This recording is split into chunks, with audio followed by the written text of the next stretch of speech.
Vou esperar aqui só para a gravação começar. Pronto. Então, a gente hoje vai começar assunto novo, né?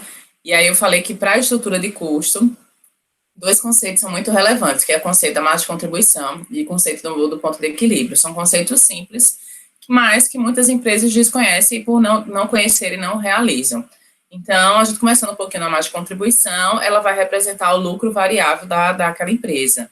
E é a diferença entre o preço de venda unitário do produto e os custos e despesas variáveis por unidade de produto. Então, só para vocês terem ideia, a maioria também das empresas, elas não sabem como estabelecer o seu preço de venda. Então, não sei se alguém aqui é comerciante, se tem vontade de abrir o seu negócio, mas quando vai construir, às vezes, um plano de negócio e chega para estipular o preço do produto, então muitas pessoas não sabem. Existem técnicas, né, para estipular, saber como é que você estabelece o preço de venda daquele produto, e também que vai muito além dos custos, né, da organização, né, mas também tem que ter um fator estratégico, porque você quer colocar aquilo no mercado, aquilo tem que ser atrativo, né, e tem que estar meio ali condizente com os seus concorrentes, para não estar muito díspare. Então, isso também é muito pontuado quando a gente está fazendo esse tipo de análise. Então, voltando para o conceito de margem de contribuição, ele vai ser a diferença entre o preço, né, de venda unitário, né, o preço da venda de um único produto, e os custos de despesas variáveis por unidade de produto. Então, isso é um outro ponto, né, que muitas empresas não sabem,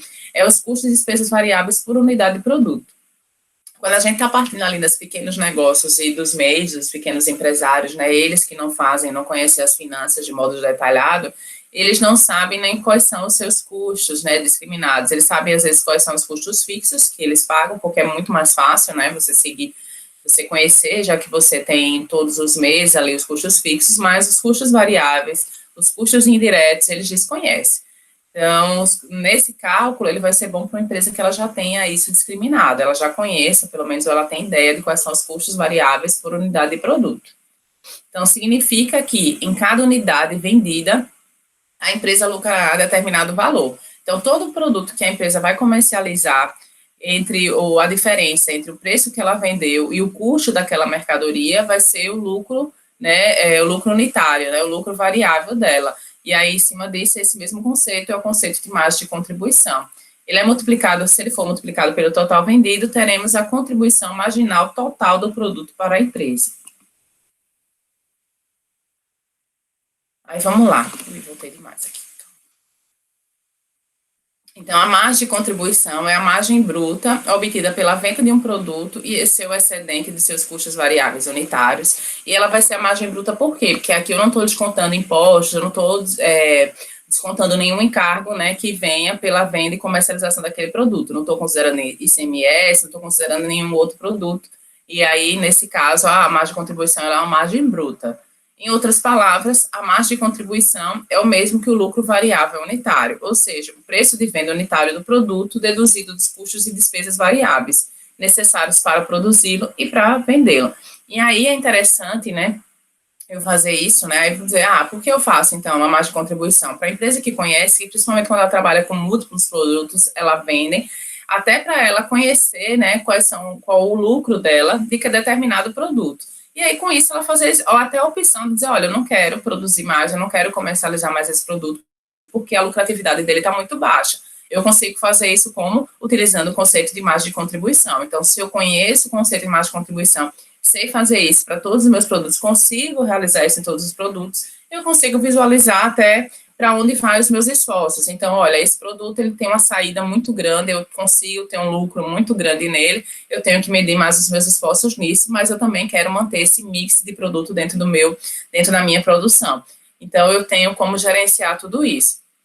E esse produto que ele não tem uma venda muito boa, eu não consigo otimizar, né, a margem de contribuição dele, porque ele tem muitos concorrentes, não sei, por N fatores. E aí a empresa pode criar estratégias também de como é que ela pode estar direcionando seus esforços ou tentar deixar de produzir esse, porque os custos são muito altos, ou ele tentar melhorar a saída dele, tornar o preço dele mais competitivo, reduzindo os custos. Então, são estratégias que a empresa pode criar a partir só da análise desse custo, dessa margem de contribuição. A classificação dos custos. Então, a maioria das vezes, né, a gente está acostumado com essa função aqui, com esse gráfico aqui, ó, do custo fixo.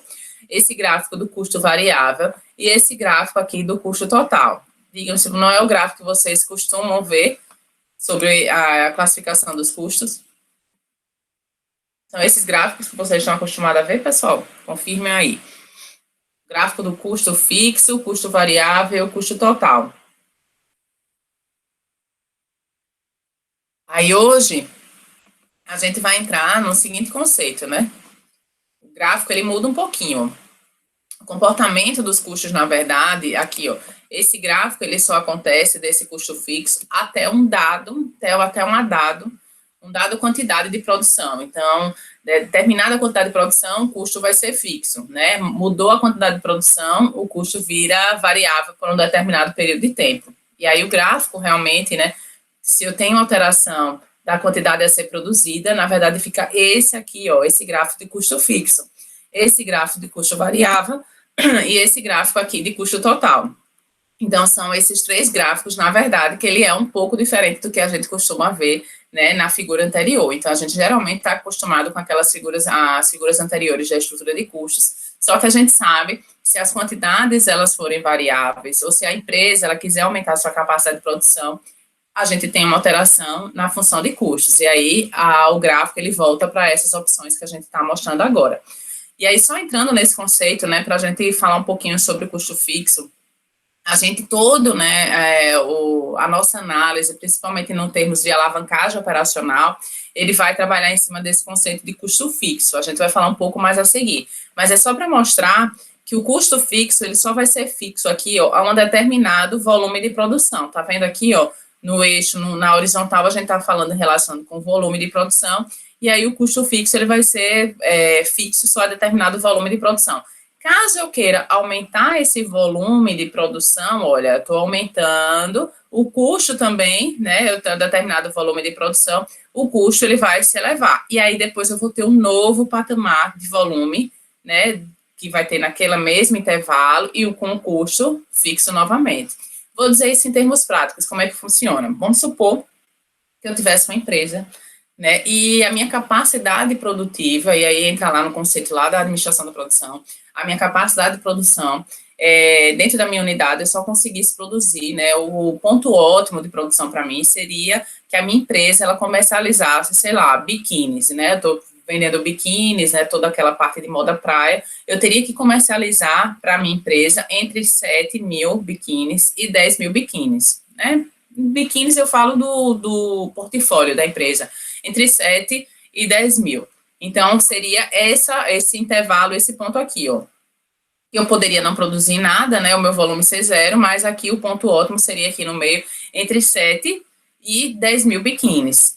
Então, seria um intervalo confortável para a empresa. 7 mil, ok, é o que eu tolero, né, cobre meus custos, eu começo a ter uma lucratividade, né, mas 10 mil era o ideal, porque eu estaria utilizando toda a minha produção, não estaria gerando ociosidade e tudo, seria o bom para a minha organização. Professora, mas ele só poderia trabalhar nesse intervalo de 7 e 10? Não, eu poderia trabalhar vendendo 8, vendendo 9 e até os 10. O máximo seria os 10. Aí, vamos supor que eu estou visualizando sair da pandemia, as pessoas vão voltar a querer muito ir à praia, né? Então, eu resolvo comprar uma nova máquina. Vocês observam aí que se eu comprar uma nova máquina, os meus custos fixos eles vão ser alterados, porque muito provavelmente vou ter aumento de custo de energia, talvez se eu não tiver espaço físico, talvez eu tenha que alugar um outro lugar, aumentando o aluguel daquele espaço. E aí tudo isso são custos que eu vou ter que alterar para poder comprar aquele novo maquinário e aumentar o meu volume de produção. Lembrando que eu só poderia produzir antes até 10 mil unidades e agora eu quero aumentar, sei lá, para 15 mil unidades comprando essa nova fábrica. Fazendo isso, comprando essa nova máquina, eu vou ter essa elevação aqui, ó. O meu custo ele vai se alterar, né? Porque eu vou comprar essa nova máquina, eu vou ter custos de energia, talvez eu tenha custo também de espaço físico, então vão ter uma série de custos que vão serem alterados. E depois que eu comprar essa nova máquina, eu vou ter essa elevação desses custos, eles vão se manter. Os custos fixos, né, para essa nova máquina adquirida, eles vão permanecer dentro desse intervalo de 15 mil unidades, que foi a máquina que eu comprei para produzir, até 20 mil unidades, que é o máximo que ela consegue produzir. Aí eu entraria aqui nesse ponto, né, de processo de produção, teria esse volume entre 15, 16, 17, 18 até 20 mil unidades, e o meu custo, né, agora permaneceria fixo para esse novo montante de produção.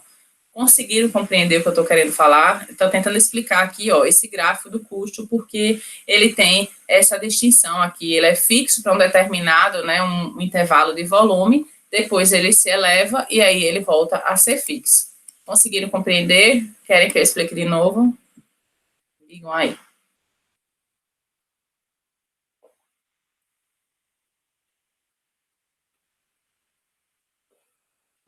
Professora, Oi. e em relação a ganhos de escala, como é Oi. que isso interferia nessa curva?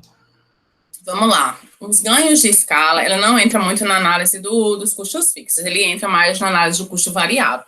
Então, observem, né, que no gráfico anterior de custo variável, o custo variável a gente entendia como se ele fosse uma reta linear. E aí aqui a gente observa que ele tem comportamentos, né, mais como uma curva do que como uma linearidade. Então, é justamente observado que esse custo variável, ele se altera em decorrência, né, das curvas de aprendizagem, né? Dos ganhos de escala também, então a gente consegue fazer essa produção. O que a gente observa? Quando se analisa o custo variável, que era o meu próximo gráfico, a gente tem os ganhos de escala, a gente sabe que se eu for colocar vocês hoje, né? Eu sempre dou esse exemplo, entregar um material de costura e dizer, olha, façam, né, essa blusa, né? Façam uma blusa, vamos desenvolver todo mundo uma blusa, vai ser a atividade hoje que eu vou passar para vocês. Eu sei que a perda de material vai ser alto, né? Não sei se alguém aqui é costureiro, mas a grande maioria vai ter uma perda de material alto. Além de material, vai ter uma dificuldade, vai demandar um tempo muito alto para estar realizando fazendo essa blusa. Vai gastar material, vai errar. Teve gente que vai perder todo o pano e não vai conseguir fazer a blusa. E isso vai inviabilizar muito esse negócio na primeira peça a ser produzida. Pode ter certeza que a partir do momento que vai sendo feito, vai sendo produzido, que vai sendo demandado, vocês vão conseguindo realizar aquilo, vai ter um ganho de aprendizagem, nesse sentido que vocês vão começar a fazer muito mais rápido, vão começar a demorar, perder menos material, vai ter menos erros que vai inviabilizar a peça, e tudo isso, né, vai resultar num custo variável menor, né, porque aí não vai ter retrabalho, você vai ter menos perda de material, vai conseguir melhorar a eficiência, a eficácia na realização daquelas atividades, e isso vai impactar no custo variável. Mas vocês entendem que, independente disso, né, quando eu estou analisando em termos de custo fixo, o custo fixo ele vai permanecer. Por quê? Porque o custo fixo ele é atrelado com algumas variáveis, né, aluguel, mão de obra, e isso, independente de como tiver o processo de produção, se a empresa parar, se a empresa não parar, eu vou ter esse custo fixo. Então, o custo fixo, ele não permanece aí. Os ganhos de escala, que o Sábio falou, a curva de aprendizagem, você sente efeito aqui no custo variável. E por isso que o custo variável, ele muda, né, vai assim, à medida que as pessoas forem aprendendo, à medida que eu for produzindo mais itens, eu vou ganhando escala naqueles itens, eu tenho que o meu custo variável, ele vai se modificando para absorver a esses benefícios que eu consigo pela curva de aprendizagem, pelo meu processo de produção, pelas pessoas conseguirem fazer com uma alta padronização aquelas atividades, eu consigo trabalhar isso aqui nesse custo variável. E por isso que ele não é uma função linear como a gente estava acostumado a ver, ó. Ele não é esse aqui, ó. Ele não funciona somente nesse sentido. Quanto maior o volume, maior o custo. Não é necessariamente. Eu consigo ter esses efeitos e minimizar esses efeitos aqui, ó. Por isso que o comportamento dele, ele vai trabalhando numa linha muito mais suave do que numa reta, certo? Conseguiram perceber agora como é que funciona isso? Sávio, ficou claro? Sim, sim, entendi. Perfeito. Obrigado. Nada. Então, é só uma distinção, né? Que aí, às vezes, a gente está acostumado com aqueles gráficos de comportamento de custo, mas o comportamento de custo, ele representa muito mais nesse sentido. E aí, o custo total, né, que é o somatório desse custo fixo mais o custo variável, ele também não vai ser uma reta, ele também não é linear, porque ele vai sofrer esse tipo de comportamento a depender de como é que está o estágio de organização da empresa. Né? Se a empresa está passando por comprar novos maquinários, expansão da fábrica, está passando por processos de linha de produção, está tendo ganhos de aprendizagem, então a curva do custo total, ele vai sendo muito mais suave em determinados momentos. Então, vai tendo essa sensibilidade, essas variáveis aqui incorporadas dentro da função de custo total, certo? Isso eu estou dizendo isso porque, para vocês observarem como a área de finanças muitas vezes estão próximas lá da área de produção. Então, o processo de produção, ele trabalha com esse conceito lá, né, de você ter os ganhos de aprendizagem, você tá lá tentando melhorar a eficiência, né, inclusive o pessoal do RH faz o processo de capacitação para tentar, né, absorver isso, e a gente capacita as pessoas justamente aqui, ó, para tentar, né, a gente, às vezes, muita gente acha que capacitação é perda de dinheiro, mas, às vezes, você conseguir melhorar a eficiência, a produtividade dos funcionários, você economiza dinheiro. Então, você consegue tornar os funcionários mais eficientes, produzindo mais, e o impacto também é direto nesses custos. Dúvidas até aqui?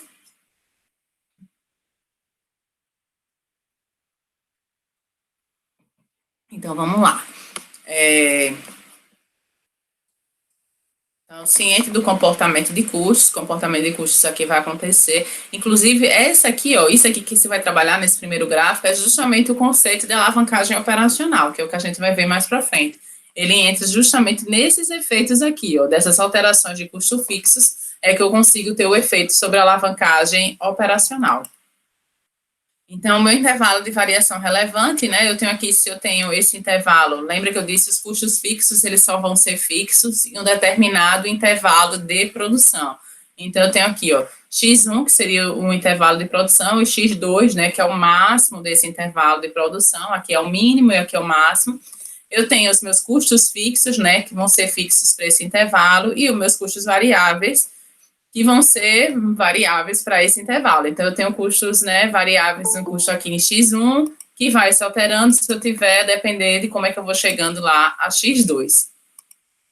E os meus custos totais, que vão ser esse somatório, né? Estou aqui só juntando aquelas figuras, né, num gráfico só, para ter análise.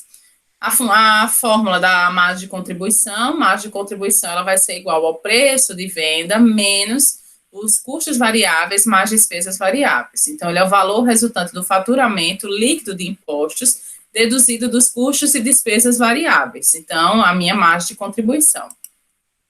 Um exemplo, né, de margem de contribuição, né, supondo que eu tenho um produto X, o preço de venda unitário dele é de R$ 8, meus custos de despesas variáveis unitários é de R$ 4, minha margem de contribuição unitária seria de 4, tá? Só subtraindo aqui, 8 menos 4 daria 4. E ponto de equilíbrio.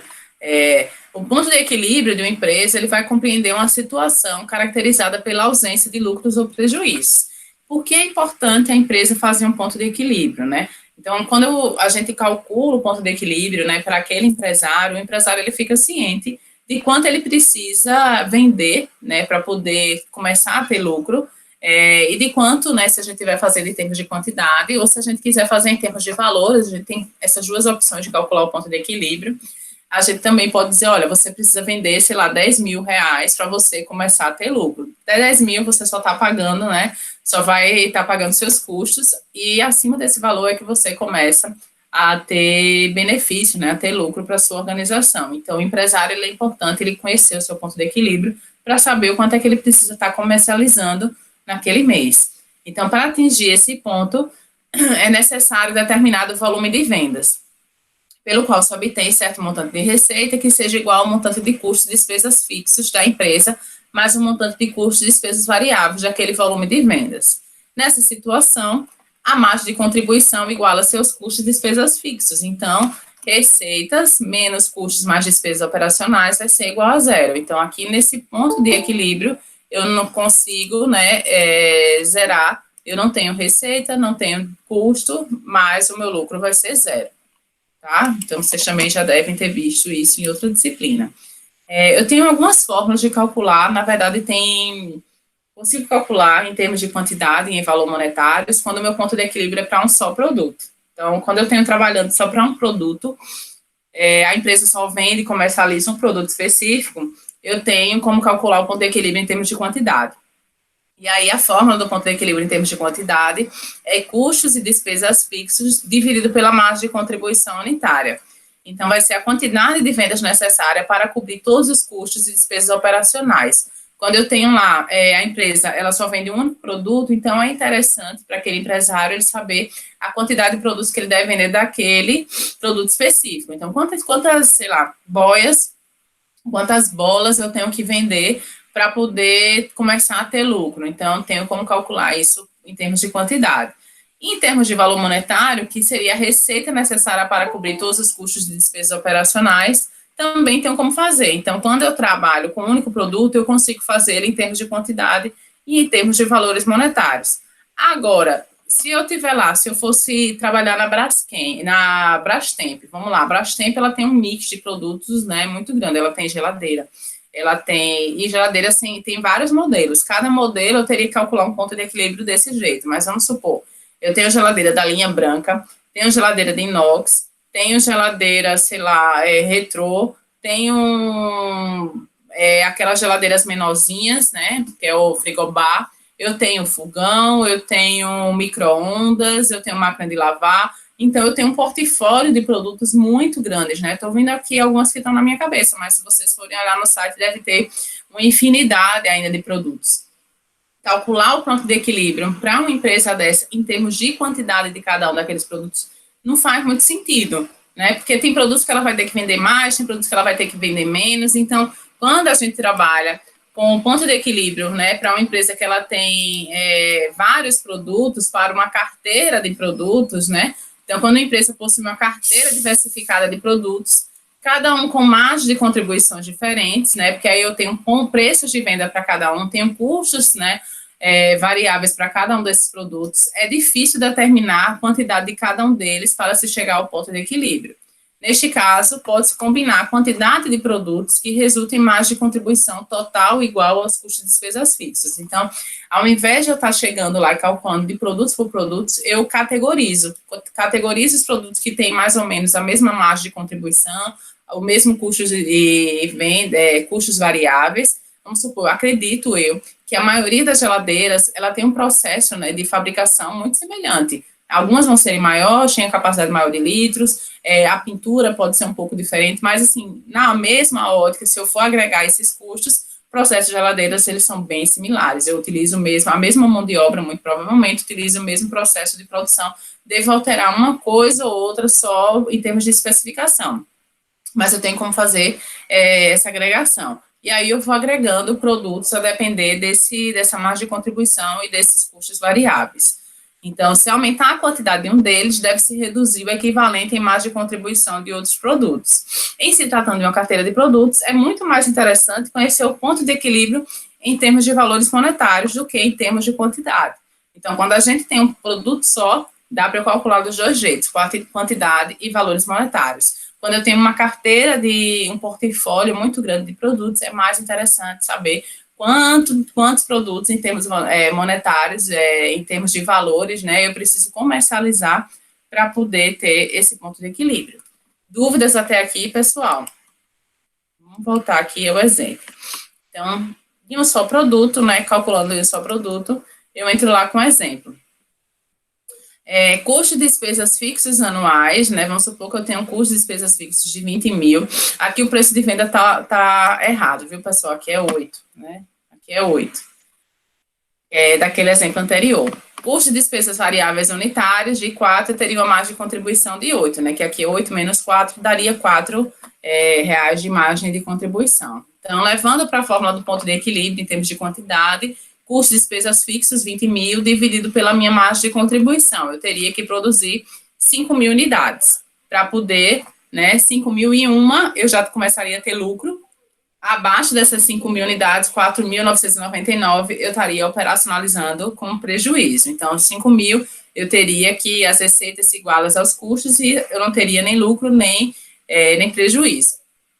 Em termos de valor, né, eu entro lá com os 20 mil, que aí dá 1 menos o 4 reais, né, que aí entra lá na minha fórmula, do 4 reais, o custo de despesas variáveis unitários, dividido pelo preço de venda unitário, que aqui é 8. Como eu formei aqui, esse valor está errado, aqui é 8.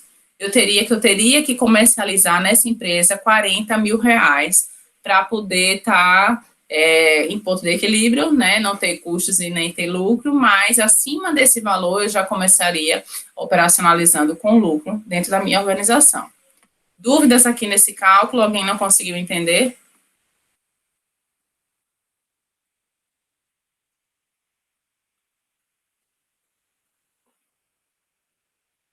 Tá, então eu entendo que quando tá todo mundo calado, ou tá todo mundo entendendo, ou tá ninguém tá entendendo, mas eu vou supor na primeira ótica que tá todo mundo conseguindo compreender. Aí já, aqui é a representação gráfica, né? Se vocês olharem 5.000 unidades, que aqui é aquele ponto de equilíbrio que a gente calculou, para os 40.000, que também é em termos de valor, que é o ponto de equilíbrio para valor que a gente calculou. Nesse ponto aqui, ó, aqui vai ser a receita se iguala aos custos e aqui o meu lucro vai ser zero. Acima desses valores, aqui, ó, se eu começar a produzir em 6.000, né, 7.000 unidades, 8.000, aí eu começo a ter a minha lucratividade aqui vai ser desenhada. Aqui abaixo desse valor, aqui eu vou ter só prejuízo. Então, a representação gráfica, e é muito importante quando quem for trabalhar com a área de finanças, né, a representação gráfica, porque quando a gente vai tentar explicar isso para um empresário, né, dizer, olha, 4.000 unidades, 5.000 unidades, ele, nossa, mas é muita unidade ser produzida, é muito montante de dinheiro, é muito grande. Mas quando a gente traz para a representação gráfica, fica muito mais fácil você dizer, olha, aqui abaixo desse valor, se você comercializar, você, às vezes, você não vai cobrir os seus custos que a empresa tem, e aí você delimitar quais são os custos que a empresa tem, para o empresário conseguir compreender que ele não pagaria nem os custos dele, e por isso que ele estaria operacionalizando em prejuízo. Já acima desse valor, aqui dos 5.000, você paga os seus custos e aí é onde você começa a ter a lucratividade, que é essencial para a empresa. Então, a representação gráfica é mais fácil de você mostrar isso para aquele empresário. Já o ponto de equilíbrio em carteira, né, de produtos que a gente falou, tem um exemplo, né, que ele é um pouco diferente, a gente não consegue colocar ele numa fórmula, né, a gente faz, a gente desenha, né, a fórmula dele, do ponto de equilíbrio para uma carteira de produtos. Aí aqui eu trouxe um exemplo só para ilustrar vocês, né, receita líquida de vendas, 500.000 unidades, e aí eu faço uma análise vertical, isso também vocês já devem ter aprendido lá na análise de demonstrações contábeis. Custos variáveis dos produtos vendidos, 300.000, despesas variáveis pelas vendas, né, 50.000, e aí eu tenho minha margem de contribuição, que era 500.000, subtraindo 350, eu fico com a minha margem de contribuição de 150. Meus custos fixos, menos 100.000, menos minhas despesas fixas, eu tenho meu lucro operacional. E aí eu faço a minha análise vertical, justamente para me auxiliar nesse processo de construção, né, que aqui eu tenho a minha receita líquida de venda de 100%, os 300 em cima desse total, ele vai representar 60% dos meus custos, né, aqui as despesas variáveis com a venda representa 10% e a minha margem de contribuição 30%. E aí eu entro aqui, ó, que o meu ponto de equilíbrio, né, que seria receitas, que é igual aos custos de despesas variáveis mais custos de despesas fixos, seria 0,70 da receita mais os 130, né? Esse 0,70, como é que eu obtive? Eu obtive aqui, ó, nessa planilha aqui, ó, os 130, né? Os 60 mais os 10, que isso aqui representa, né, 70% dessa receita total, antes de entrar aqui na minha margem de contribuição. Então, vai ser 0,70 da receita, né, que aí seriam os meus custos de despesas variáveis, mais os 130.000. E aí, só subtraindo, né, que aqui é a receita total, tô aqui nessa fórmula, viu, pessoal? Só subtraindo aqui, ó. Custos de despesas variáveis, como eu não conheço meus custos de despesas variáveis, eu coloquei que ele representa 0,70 dessa receita. Então, o impacto dele sobre a minha receita total vai ser de 0,70. Mais esses 130.000 que representam meus custos de despesas fixas. Eu estou trazendo daqui, ó. Custos fixos, 100.000 mais 30.000. Então, 130.000. Aí eu trago, né, subtrato aqui o 0,70, né, que representa os meus custos de despesas variáveis, menos essa receita, dá 0,30, e vai ser igual a 130.000. Então, R é R$ 1 de receita, então 0,70 é igual a 0,70 de custo de despesas variáveis para cada um de receita que eu vou estar consumindo. Então, meu ponto de equilíbrio para valor vai ser 130.000, que eu achei aqui, né, dividido por esse 0,30, que foi esse cálculo que a gente fez aqui, que representa os meus custos variáveis, que daria um total de ponto de equilíbrio para valor de 433.333. Vocês conseguiram compreender o que foi que eu realizado aqui, nesse ponto de equilíbrio para uma carteira de produtos?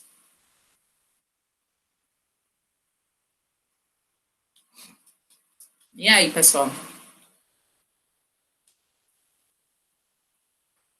Conseguiram compreender como é que eu cheguei nesses 433 mil?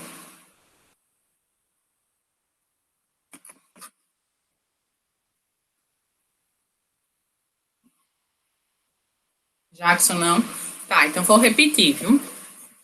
Nessa questão, eu não conheço quais são os meus custos de despesas variáveis, certo? Eu sei que a minha função do ponto de equilíbrio vai ser o quê? Receitas, né? Aqui, deixa eu voltar só lá na função de ponto de equilíbrio. Eu sei que o ponto de equilíbrio vai ser onde eu igualo todas as minhas. Vai ser tudo igual a zero. Receitas menos custos de despesas operacionais vai ser igual a zero, não foi isso? Pronto, o meu ponto de equilíbrio. Meus custos de despesas operacionais, ele envolve tanto os custos fixos quanto custos variáveis. Só que aqui eu não tenho, né? Eu tenho aqui que meus custos variáveis dos produtos e minhas despesas variáveis da venda, eles são variáveis. Então, eu não tenho certeza, né? Isso vai mudar muito, né? A depender de quanto for o meu processo de produção, dada uma determinada quantidade. Já que meus custos fixos, eles vão serem fixos, né? Para esse intervalo. Então, fazendo essa análise vertical, eu sei que meus custos variáveis, eles vão serem, né?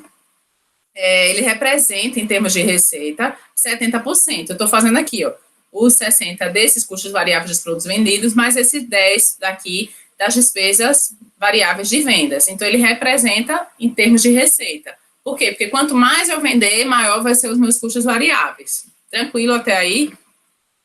Então, eu entro para cá. Receita, né? Vai ser igual aos meus custos de despesas variáveis, mais os meus custos de despesas fixos no meu ponto de equilíbrio. Para isso aqui vai ter que dar zero. Então, receitas iguais a custos de despesas variáveis mais custos de despesas fixos, e isso aqui dá zero no ponto de equilíbrio. Até aí, tranquilo? Jackson, até aí, tranquilo? Estou aqui nessa função aqui, ó.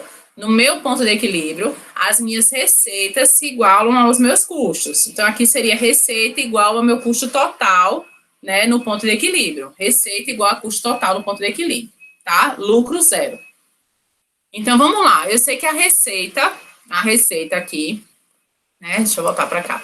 A receita aqui, ó, esse R é de receita, ele vai representar que 0,70%, né, 70% das meus custos e despesas variáveis. Então, eu fiz aqui no gráfico anterior, 60 mais o 10, né, então aqui é 70.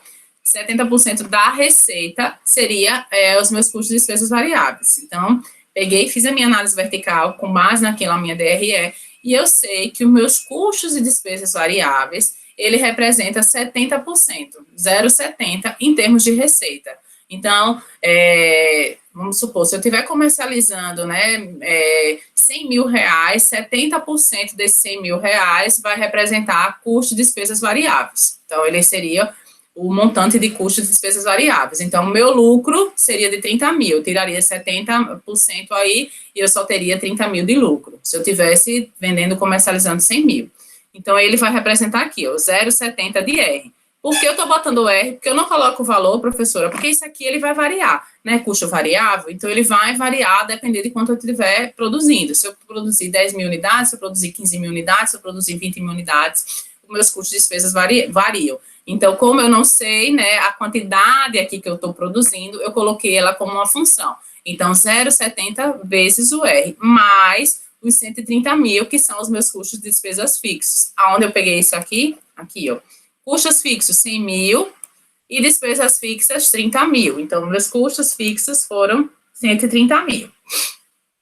Como ele aqui é uma função do R, eu trago esse 0,70 para cá. Só lembrando, né, para vocês, quando vocês viram isso lá atrás, se aqui não tem nada, esse R aqui é 1R, né, menos 0,70R. Então, aqui, ó, não tem nada, é porque é 1. Então, eu não coloquei, né, o 1zinho ali, mas aqui seria 1R menos 0,70R. Então, 1 menos 0,70 dá 0,30R.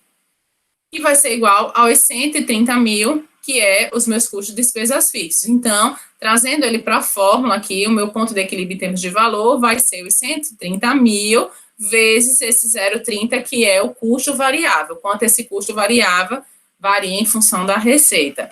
Então, 0,30. Então, o ponto de equilíbrio em termos de valor seria 433.033. Então, isso para a empresa seria o quê? Seria o valor que ela precisaria vender, comercializar para estar operacionalizando fora do ponto de equilíbrio. Ela precisa vender 433 mil para a minha receita ser igual aos meus custos totais e o meu lucro ser zero. Acima desse valor, ele começa a ter lucro, abaixo desse valor, ele está operacionalizando em prejuízo. Me diga se agora ficou claro ou se ainda ficou com alguma dúvida. Ou aonde é que você está com dúvida, né?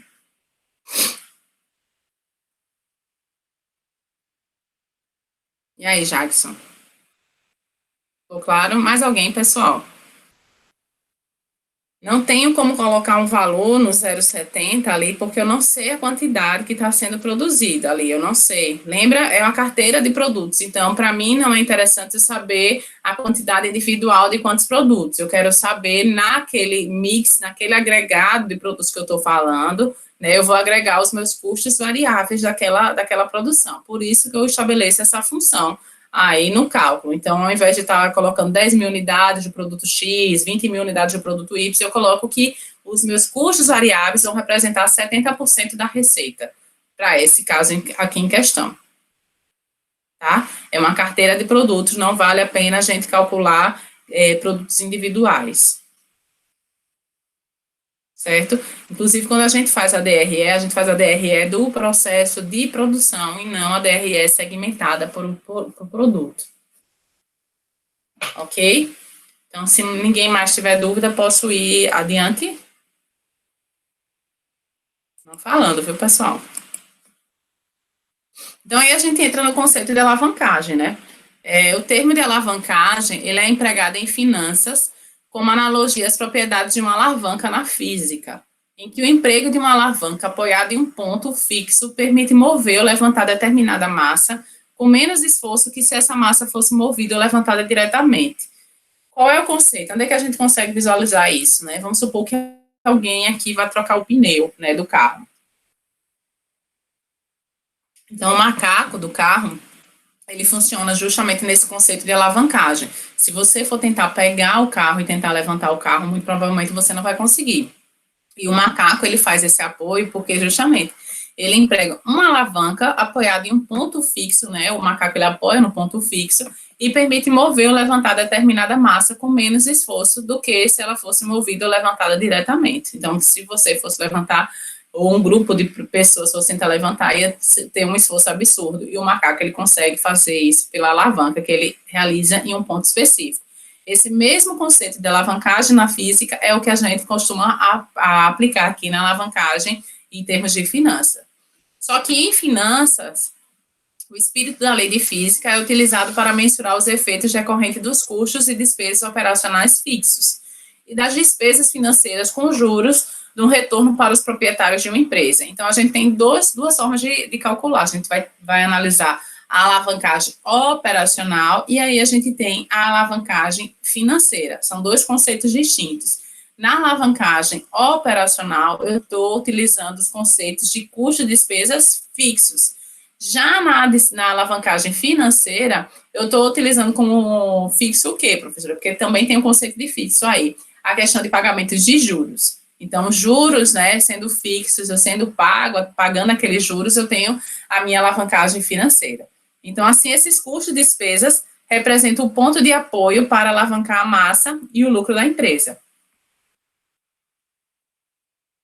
Então, também a gente vai começar a estudar o conceito de alavancagem total. A alavancagem total, ela vai ser quando a empresa, ela realiza a questão da alavancagem operacional, mais a alavancagem financeira. Então, a alavancagem total, eu tenho aqui que as minhas receitas, né, fazendo a DRE simples aqui, receita líquida de vendas, menos o meu custo de despesas variáveis, vai ser igual à minha margem de contribuição. Subtraindo os meus custos de despesas fixos, eu tenho LAGI. Essa primeira parte aqui é onde eu consigo mensurar os efeitos de alavancagem.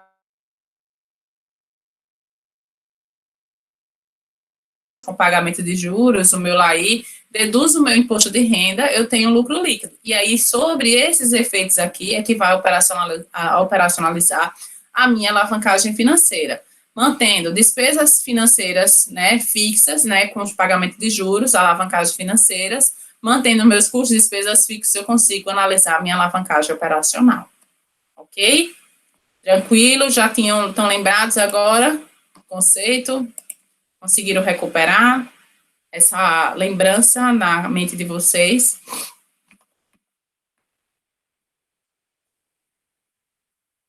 Mas vamos falar especificamente agora de como é que funcionaria isso, né?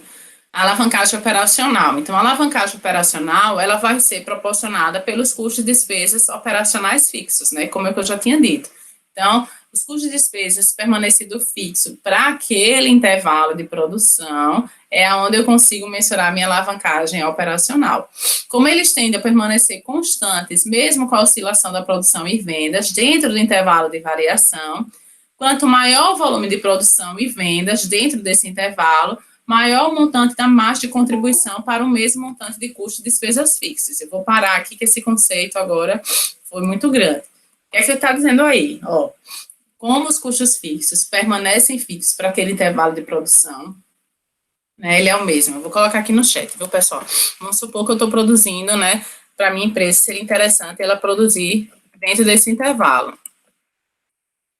10 e 12 mil, é parecido com o exemplo que a gente vai ver daqui a pouco, 10 a 12 mil toneladas. A empresa ela consegue operacionalizar do 10 e consegue operacionalizar nas 12 mil toneladas. O que, é que ela está querendo dizer, né?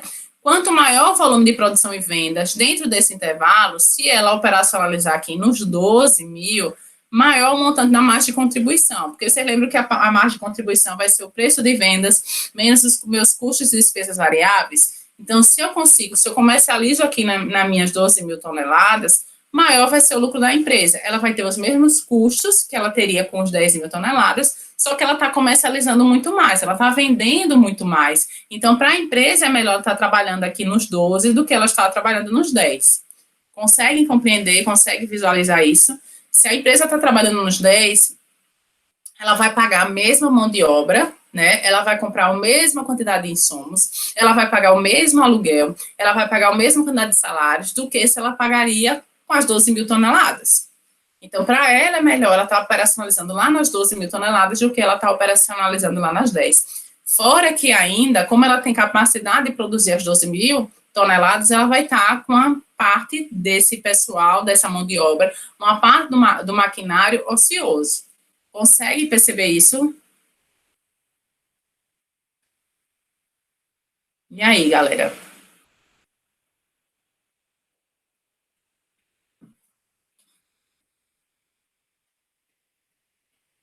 Todo mundo em silêncio.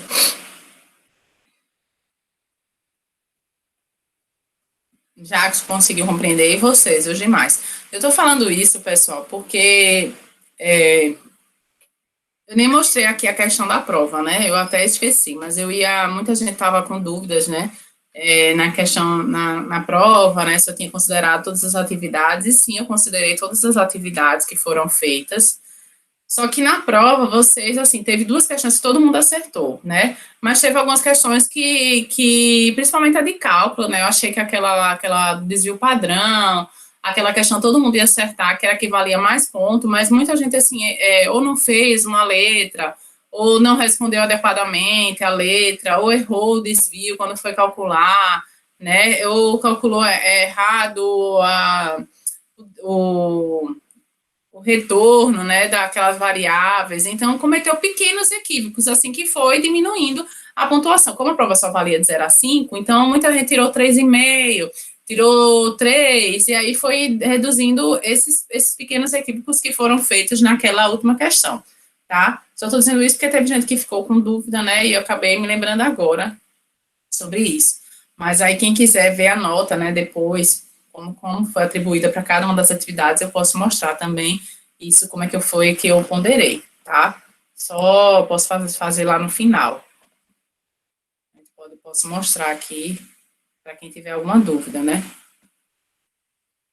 E a prova foi erro simples, assim, não foi nada muito complexo que vocês é raro, foi detalhes mesmo que algumas pessoas não conseguiram fazer, entendeu? Muita gente errou, principalmente, eu lembro que muita gente estava com dúvida, inclusive na hora que me perguntaram, professora, como é que faz a letra A? E a letra A já repercutia para a letra B, né? Que era a questão lá, teve gente que eu lembro que multiplicou o retorno individual pelo 0,5, como se já fosse carteira, e aí já errou. Então, eu estou falando só um pouquinho da prova, viu, pessoal? E aí já errou. Ali era para fazer um cálculo simples, era fazer o de cada um dos anos, né? E fazer a média daqueles anos. Então, muita gente errou isso, e aí, quando foi para o desvio padrão, já errava o desvio padrão. Como a questão só valia um e meio, quem já errasse essa letra A e letra B, a questão já estava mais ou menos pela metade. Então, foi algumas coisas assim que fizeram a nota aí caindo aos pouquinhos, tá? Lembrando, segunda e terceira questão, se eu não me engano, todo mundo acertou, mas essa quinta questão, a maioria não, eu não lembro se teve alguém que acertou pela totalidade, acho que um ou dois, mas a maioria deixou algo a desejar nessas questões. E aí, com isso, foi diminuindo. Questão do fórum, o fórum valia até 0,25, né, cada um deles eram 4, teve algumas pessoas que responderam todos, mas também a grande maioria deixou um ou dois de fora, e aí só aí já ia tirando meio ponto, já ia perdendo algumas coisas também nesses fóruns. Tá? Então, também teve 2 exercícios, teve a lista de exercícios e teve um mapa conceitual, nem todo mundo enviou o mapa, então tudo isso foi um somatório para o conjunto da nota que vocês tiraram. Então, quem quiser ver no final, né, como foi distribuída as notas, eu posso mostrar também sobre isso. Eu não coloco tudinho, porque as notas estão muito segmentadas e a nota está individual, mas quem quiser me perguntar depois, não tem problema, tá certo? Vamos voltar agora para essa B2. Então, falando um pouquinho, ainda continuando desse ponto, já que todo mundo conseguiu compreender esse conceito, né? Desse modo, né, analisando para esse intervalo, desse modo, o lucro operacional será maior quando você estiver operando aqui, ó, nesse limite superior, das 12 mil toneladas. Então, essa situação é decorrente da alavancagem operacional. Então, sempre que ele estiver operacionalizando aqui nas 12 mil toneladas, né, o lucro vai ser maior. Então, esse efeito, né, do lucro maior é provocado pela alavancagem operacional, tá? Então, vamos citar um exemplo. A companhia Anhanguera tem uma capacidade instalada para o processamento, né, de 12 mil toneladas de aço por ano, mas que devido à flutuação da demanda, a produção e venda tem oscilado entre 10 mil e 12 mil toneladas por ano. Por decisão da diretoria da empresa, a composição dos custos de despesas fixos é considerada ideal dentro desse intervalo. Então, vamos lá. A empresa tem capacidade instalada para o processamento de 12 mil toneladas de aço por ano, mas que, devido a flutuações da demanda, a produção e vendas tinham oscilado entre 10 mil e 12 mil toneladas. Isso é uma das coisas que ninguém me perguntou, mas agora que eu me lembrei, é importante ressaltar. Professora, o lucro dela é 12 mil, então por que a empresa não sempre trabalha nos 12 mil? Porque ela pode trabalhar nos 10 mil, nas 11 mil toneladas, entendeu? Porque, às vezes, também, apesar do lucro ser maior, ela precisa vender aqueles produtos para atingir aquele lucro. Se ela chegar e produziu as 12 mil toneladas e ela não conseguiu comercializar, o que vai acontecer? Ela vai perder dinheiro porque aquela mercadoria vai ficar em estoque. E estoque tem uma série de custos associados ao estoque. Eu tenho custo de armazenagem, eu tenho depreciação daquele estoque, tenho o custo de oportunidade de deixar aquele estoque ali parado.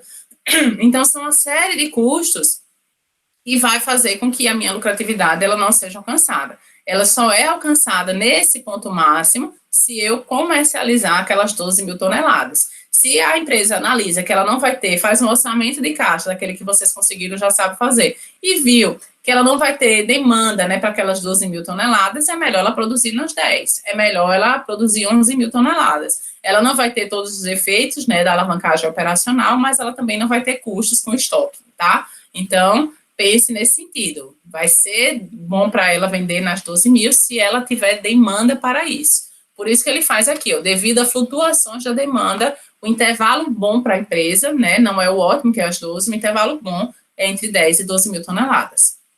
Então, por decisão da diretoria da empresa, a composição de custos e despesas fixos é considerada ideal dentro desse valor. Dentro desse intervalo é o ideal. E somente será modificado caso a demanda se estabeleça abaixo das 10 mil toneladas, por ano, ou acima de 12 mil toneladas por ano. Então, essa curva, esses custos aqui, ó, eles só vão ser alterados, né? E aí faz aquele gráficozinho, ele só vai ser modificado se a demanda se estabilizar abaixo dos 10 mil, ou se ela se estabilizar acima das 12 mil toneladas. Se não nada for modificado, ela permanece entre 10 e 12 mil. E aí vocês podem perguntar, professora, como é que seria para. O que, é que poderia acontecer para modificar esse processo de custo, né? Para a empresa alterar essa demanda dela, que ela considera ideal. Por exemplo, cenário comum que a gente está vivenciando. Vamos supor, né, que agora a empresa ela não está conseguindo vender as 10 mil toneladas, ela só está conseguindo vender 8 mil toneladas. E isso já se permanece a um longo período, né? A gente já está desde o ano passado com a pandemia e muito provavelmente vai continuar até o final do ano. O que é que isso representa? Que ela teria que alterar esses custos fixos, porque senão ela acabaria quebrando, porque ela está pagando custos resultados de um intervalo muito superior, estaria com mão de obra, excedente, e aí o que aconteceu com a maioria das empresas, começaram o processo de demissão, justamente por causa disso aí. O intervalo de demanda variou e as empresas elas teve que alterar o seu processo de custos. E aí, nesse caso, os custos teve que serem alterados, teve que reduzir os custos fixos para determinado intervalo de produção. E aí, como é que aumenta? Vamos supor que a empresa, a economia comece a se recuperar. A gente sai da pandemia, as pessoas, né, começam a ter mais renda e começam a demandar mais produtos. Então, agora, ao invés de demandar as 12 mil toneladas, que era o máximo que ela produzia, a empresa visualiza que ela está superior a essa demanda. E aí, isso vai fazer com que a empresa altere novamente seus custos de produção. Certo? Dúvidas até aqui, pessoal? Alguém não entendeu? E aí, galera? Tá tranquilo? Então, vou continuar, viu? Se tiver, avisem aí. Então, os preços de venda praticado pela empresa é, em média, R$ 30 por tonelada. E os custos de despesas variáveis são, em média, 12 por tonelada. Então, o preço de venda praticado, 30, e os custos de despesas variáveis são, em média, 12 por tonelada. Os custos de despesas fixos totalizam 120 mil anuais, e a partir desses dados, podemos simular o lucro, né, operacional da empresa. Então, vamos lá. Receita líquida para as 10 mil toneladas, para as 11 mil toneladas e 12 mil toneladas. Deixa eu só ir buscar uma aguinha, pessoal, aqui rapidinho. Vão também, quem quiser ir buscar uma água, já já a gente volta. 5 minutinhos só.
Oi, pessoal, vamos lá? Vamos voltar aqui.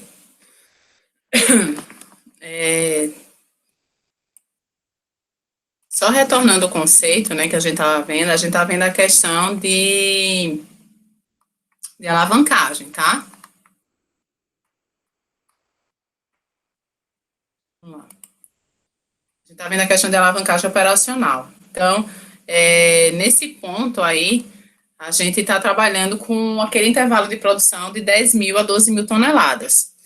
A empresa, ela fala, né, que no exercício, somente será modificado caso a demanda se estabeleça entre 10 a 12 mil, mas é o intervalo que ela tem nesse momento. Então, o preço de venda praticado pela empresa é, em média, R$ 30 por tonelada. Então, aí a gente já tem como saber, com esses 30, qual vai ser a receita líquida. Então, 30, né, vezes 10 mil, 300 mil, 30 vezes 11 mil, 330, e 30 vezes 12 mil, 360. Então, foi assim que a gente obteve a receita líquida. Dúvidas na receita líquida? Alguém está com alguma dúvida na receita líquida? Na questão ele já fala, né, que a empresa R$ 30 é o preço praticado, e aí eu só multipliquei pela quantidade comercializada. Então, 30 vezes 10, 300 mil, 30 vezes 11 e 30 vezes 12 mil. Aí eu achei aqui a minha receita líquida para esse intervalo de produção praticado pela empresa. Aí, voltando aqui, ó, a empresa ela fala que os custos de despesas variáveis são em média de R$ 12 por tonelada. E aí eu faço aqui, ó, meus custos de despesas variáveis. 12 vezes 10 mil, 120 mil. 12 vezes 11, 132 mil. E 12 vezes 12, 144 mil. Minha margem de contribuição, 300 menos 120, 180. 330 menos 132, 198. 360 menos 144 mil, 216 mil. Até aqui, só colocando o que está na questão e transformando ele para o que a minha questão solicita. Ele diz que meus custos de despesas fixas são 120 mil, então observe que é o mesmo praticado para esse intervalo. E aí eu consigo fazer o meu LAGI. Minha margem de contribuição menos os meus custos de despesas fixos, 180 menos 120, 60 mil. 198 mil menos 120, 78 mil. E 216 mil menos 120, 96. Então, dado que os custos são fixos, vocês observem que o lucro vai ser maior quando eu estou operacionalizando aqui nessas 12 mil toneladas. Tranquilo até aí? Alguém tem alguma dúvida? Não conseguiu compreender como é que chegou aqui, como é que foi feita essa tabela? Não consigo entender nenhum passo dessa que alguém está com alguma dúvida?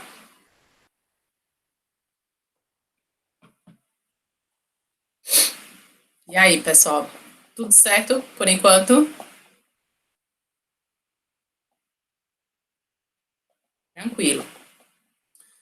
Aí vamos lá. Então a empresa ela já sabe, para a empresa, né, dado que os custos são fixos, se ela estiver operacionalizando nos 12 mil, ela vai estar recebendo 96 mil. Se ela estiver operacionalizando nos 10, ela só recebe de lucro 60 mil. Então, para a empresa, é sempre melhor ela estar operacionalizando aí nessas 12 mil toneladas. Só que aí a gente vai agora fazer o grau de alavancagem, né? Então, levando em consideração o limite inferior desse intervalo para avaliar a evolução da margem de contribuição e do LAGI, tem-se que, quando a produção e vendas passam de 10 mil para 11 mil toneladas por ano, o crescimento da margem de contribuição é de 10%, ó, pessoal, é daqui. Margem de contribuição, ela passou de 180 mil para cá, então, com quanto foi que a empresa cresceu em termos de LAGI, ela cresceu 10%. Então, a variação dela foi 10%. Então, o crescimento da margem de contribuição é 10%. Já o crescimento do LAGI é de 30%. Então, a empresa cresceu 10%, né, de 10 mil toneladas para 11 mil. Deixa eu voltar aqui só para mostrar a vocês. Aqui, ó. A empresa cresceu aqui, ó, 180 mil e 198, quando passou dos 10 para 11 mil. A margem de contribuição cresceu 10% e o meu LAGI cresceu 30%. Aqui, só se eu fosse analisar aqui, ó, 60 para 78, 30%, e aqui a minha margem de contribuição cresceu 10%. Já se eu analiso, né, quando a produção e vendas passam de 10 mil para 12 mil toneladas, aqui aí já a gente volta cá. A minha margem de contribuição aqui, ó, quando passa de 10 mil para 12 mil toneladas, a margem de contribuição cresceu 20%. Já o meu LAGI aqui, ó, ele cresceu quase 60%. Então, ele cresce meio que proporcionalmente. Quando eu estou de 10 mil para 11 mil toneladas, minha margem de contribuição cresce 10% e o meu LAGI cresce 30%. Já quando eu estou analisando de 10 para 12 mil toneladas, a minha margem de contribuição cresceu 20% e o meu LAGI cresceu 60%. E aí, como a gente acha isso só fazendo a variação, né? O começo mais menos o maior menos o menor, tá? Para achar a variação desse percentual aqui. Nas duas situações, o lucro operacional apresenta um crescimento mais que proporcional ao crescimento da margem de contribuição. Então, eles estão crescendo quase que na mesma proporção. Então, à medida que a minha margem de contribuição cresce, o meu LAGI também vai crescer. Esse é o efeito da alavancagem operacional proporcionado pelos custos e despesas fixos. Então, isso é resultado justamente dessa análise dos custos e despesas fixos. Então, faz a minha margem de contribuição crescer e quase no mesmo patamar faz o meu LAGI crescer também. Calculando o grau de alavancagem operacional. Então, o grau de alavancagem operacional, é a medida da alavancagem operacional, o qual representa o indicador do potencial de rentabilidade proporcionado pelo meu LAGI. Como em finanças, a rentabilidade deve ser vista em relação ao risco. Níveis mais elevados de alavancagem operacional implicam em maior risco. Então, quanto maior o grau de alavancagem para a empresa, maior vai ser o risco para essa empresa também. Uma vez que, reduzindo as vendas, a margem de contribuição para cobrir os custos de despesas fixas também será reduzida. O que significa isso? Quando eu estou trabalhando naqueles patamares de 10 mil, o grau de alavancagem ele vai ser maior do que se eu estiver operacionalizando nos 12 mil. Por quê? Porque ali, né, o risco vai ser maior nos 10. Porque significa o quê? Se eu não vender os 10 mil toneladas, eu já vou estar nem cobrindo os meus custos. Porque lembra que o intervalo ótimo de produção não é entre 10 e 12, eu tenho que vender os 10. Se eu não conseguir vender nem os 10, já mostra que eu não vou atingir o intervalo ótimo, que alguma coisa vai sair errada. Então, é mais arriscado se eu estiver operacionalizando nesse ponto dos 10 do que se eu estiver operacionalizando nos 12. Porque se eu não vendi os 12, significa que eu vendi 11, significa que eu vendi 10, mas eu tenho esse intervalozinho para queimar nos 12 mil. Já no 10, não. O 10 é o ponto mínimo, né, desse intervalo ótimo que a equipe considerou ideal, tá? Então, por isso que ele é mais arriscado, o grau de alavancagem é mais alto nesse ponto. Esse também é um dos componentes do risco operacional, que contempla também o risco de perdas diretas ou indiretas resultantes de falhas ou inadequação dos processos internos, fraudes, pessoas e sistemas ou eventos externos. Porque eu estou falando de vendas nos 10 mil, mas pode ter isso que foi ressaltado. Pode ter uma perda dessa mercadoria. Eu produzi 10 mil, mas quando chegou lá, teve uma perda. Fui fazer uma verificação do lote e um lote desse saiu com baixa qualidade. Vou ter que extrair ele. Então, eu já sei que eu não vou atingir as 10 mil toneladas de produção. Então, isso também implica nesse panorama, né? Por isso que esse tem risco associado a isso. Então, a fórmula do grau de alavancagem é um determinado nível de Q, vai ser a minha margem de contribuição sobre o meu LAGI. Minha margem de contribuição sobre o meu LAGI, certo? Aí, nesse exemplo que a gente está analisando, né, se eu for a fórmula completa, ela vai ser a seguinte, vai ser a quantidade vezes o preço, né, de venda unitário, menos os custos de despesas variáveis, dividido pela quantidade, vezes o preço, menos os custos de despesas variáveis, menos o custo fixo, né, então aí eu entro aqui na fórmula, aqui, ó, 10 mil toneladas, vezes o 30, que é o preço unitário, menos os 12, que é o custo variáveis, e aí menos os 120 mil, que eram os meus custos fixos. E aí eu tenho 180 dividido por 60, o meu grau de alavancagem seria de 3, aqui para as 10 mil toneladas. Então, o grau de alavancagem de 3 expressa o efeito que uma variação na margem de contribuição provoca sobre o LAGI, ou seja, cada ponto percentual de aumento na margem de contribuição aumenta o meu LAGI em 3 vezes, aqui nessa questão. Então, se aumentou a minha margem de contribuição em 1%, o meu LAGI vai aumentar 3 vezes mais. Aumentou a minha margem de contribuição, aumentou 2%, o meu LAGI vai aumentar 3 vezes mais. Então, a gente vai mensurando de acordo com esse grau de alavancagem. Então, nessa questão, meu grau de alavancagem foi de 3 para o ponto de 10 mil toneladas. Lembrando que esse aqui, né, se muito provavelmente a gente for calcular o 11, calcular o de 12, o de 10 mil toneladas, o grau de alavancagem dele vai ser o mais alto.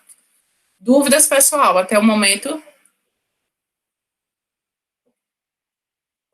Alguém não entendeu como é que a questão foi feita?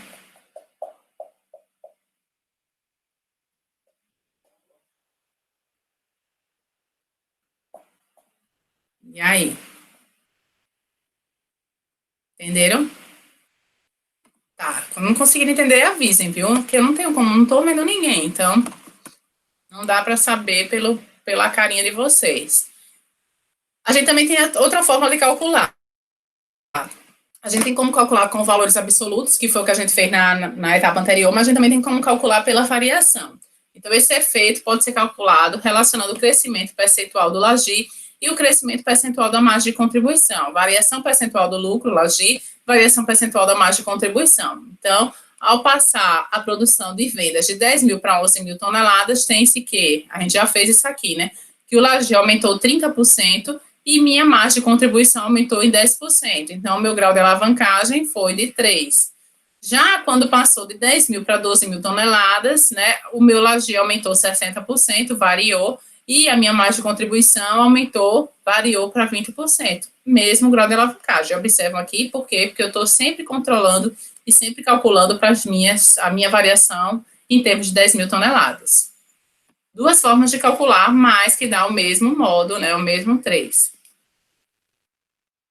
Já se eu quiser calcular para as 11 mil toneladas, então posso fazer do mesmo jeito, só que aqui ao invés do 10, eu coloquei os 11, ó, 11 mil toneladas. Então, meu grau de alavancagem já reduziu aqui para 2,5, o que significa que se a minha margem de contribuição crescer em 1%, o meu LAGI ele vai crescer 2,53 vezes. Já para as minhas 12 mil toneladas, se a minha margem de contribuição crescer 1%, o meu LAGI vai crescer 2,25%.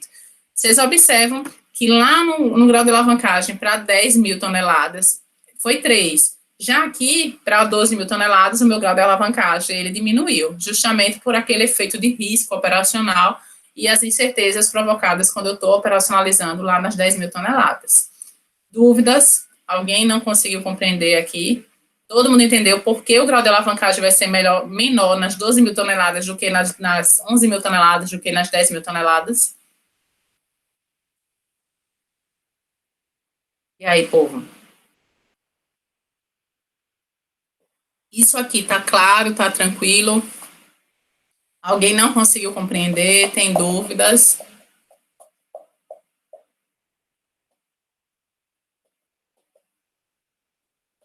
Tá, vou explicar novamente. O grau de alavancagem, né, grau de alavancagem operacional, ele é mensurado, né, ele é bom para a empresa consegue obter vantagens, né, mantendo os custos fixos. Só que, quando ele está no limite inferior, que é nas 10 mil toneladas, ele é mais arriscado, porque tem o risco da empresa não conseguir vender ou operacionalizar ou produzir essas 10 mil toneladas. Então, ele é mais arriscado. Por isso que o grau de alavancagem operacional ele vai ser maior nesse ponto dos 10 do que nos 11, do que nos 12 mil. Principalmente nos 12, porque nos 12 ele ainda tem um intervalo maior de segurança. Ele pode vender às 11, pode vender às 10 mil. Então, o meu grau de alavancagem nesse ponto ele vai ser bem menor, tá? É isso que eu queria passar para vocês. Então, o grau de alavancagem quando é operacional é quando a empresa sente os efeitos de manter os custos fixos. Para ele, já que os custos fixos são os mesmos, é muito melhor operacionalizar nas 12 mil toneladas. Só que sempre a gente está falando em termos, né, que é o que é bom para a empresa, não necessariamente é bom para o mercado. Não necessariamente significa que a empresa vai estar sempre produzindo as 12 mil toneladas, porque pode ser que ela não consiga comercializar as 12 mil. Então, ela pode comercializar 11, pode comercializar 10. Só que aí, trazendo aqui para o exemplo da gente, a gente observa que o grau de alavancagem, se ela estiver operacionalizando nesses 12 mil toneladas, vai ser menor do que nos itens anteriores, do que nos 11 mil toneladas, do que nos 12 mil toneladas, porque nesse ponto ele é menos arriscado. Ela já está trabalhando no máximo da capacidade de produção dela, ela vai ter tendo lucro, né, maior nesse ponto, se a gente for analisar aquela tabela lá anterior. Vamos lá, voltar. O lucro dela vai ser maior aqui, ó, nessas 12 mil toneladas, do que lá nos 10 mil. E aqui, além de ser baixo, ela ainda corre o risco dela não vender isso aqui, ela está operacionalizando com 9 mil toneladas. Então, o risco aqui é mais alto, por isso que o grau de alavancagem nesse ponto vai ser maior, certo? Do que nas 11, do que nas 12. Aqui o grau de alavancagem é 3, e nas 12 mil toneladas, o grau de alavancagem é 2,25. Conseguiu compreender agora, Everton? E o cálculo, em termos de cálculo, é só trazendo aqui, ó, o que é que mudou do 10 para o 11. Só alterou a quantidade aqui. O custo vai ser o mesmo, né? O preço de venda é o mesmo, o custo das vendas, né? Vai ser, o custo variável é o mesmo, o custo fixo é o mesmo. O que muda só são, nesse caso, nesse ponto, é somente a quantidade, né, comercializada para cada um dos pontos. Tá? Mais alguém?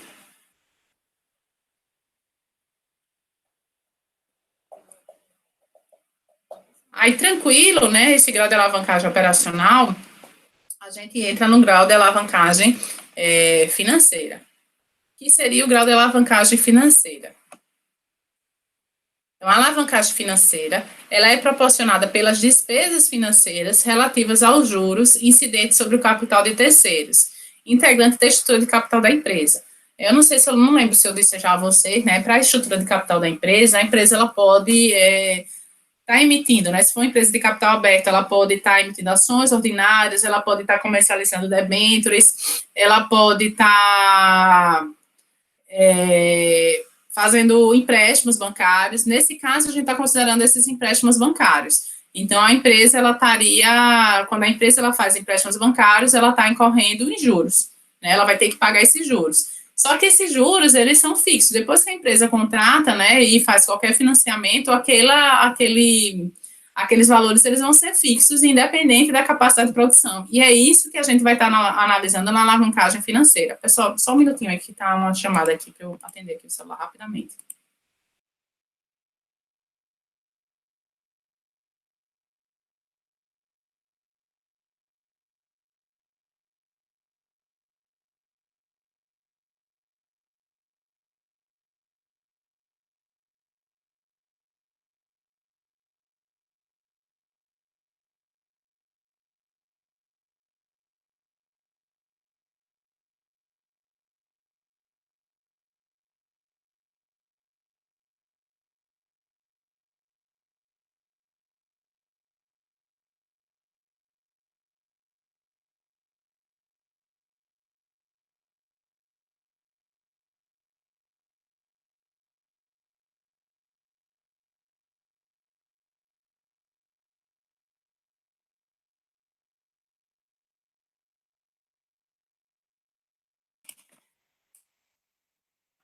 Oi, vamos voltar lá. Então, a alavancagem financeira, né? Então, a alavancagem financeira é decorrente dos juros, né, que a empresa vai estar pagando quando ela faz algum investimento. Então, a empresa, ela contraiu algum empréstimo bancário, ela vai estar pagando juros sobre isso. Quando a gente for ver estrutura de capital, lá na GFO2, vocês vão entender mais sobre esse processo, né? Vai ver que tem um benefício, né, principalmente um benefício sentido no imposto de renda, quando a empresa ela contrai algum tipo de financiamento. Então, a gente tem um benefício, né, dentro da estrutura de capital da empresa, quando ela incorre nesse tipo de processo. Mas não é agora o momento, é mais lá na frente. Mas aqui ela vai ter só o benefício, nesse caso, da questão da alavancagem financeira. Como essas despesas tendem a permanecer constantes, mesmo com a oscilação das vendas dentro do intervalo de variação relevante, maior será o lucro operacional para o mesmo montante de despesas financeiras, de modo que o lucro líquido aumentará quando as vendas se situarem no limite superior desse intervalo. Então, no mesmo conceito daquela alavancagem operacional, que para a empresa é sempre melhor operacionalizar no limite superior, aqui na alavancagem financeira também. Para a empresa vai ser sempre melhor quando ela estiver operacionalizando no máximo da capacidade de produção dela. Só lembrando, né, que não necessariamente todas as empresas elas vão incorrer em alavancagem operacional e alavancagem financeira. A alavancagem financeira é só quando a empresa ela tem despesas financeiras. Se a empresa ela não tiver despesas financeiras, não tem alavancagem financeira para essa organização, tá? Então, vamos considerar, né, que a atual estrutura de capital adequada para um intervalo de variação relevante de uma determinada empresa seria isso aqui, ó.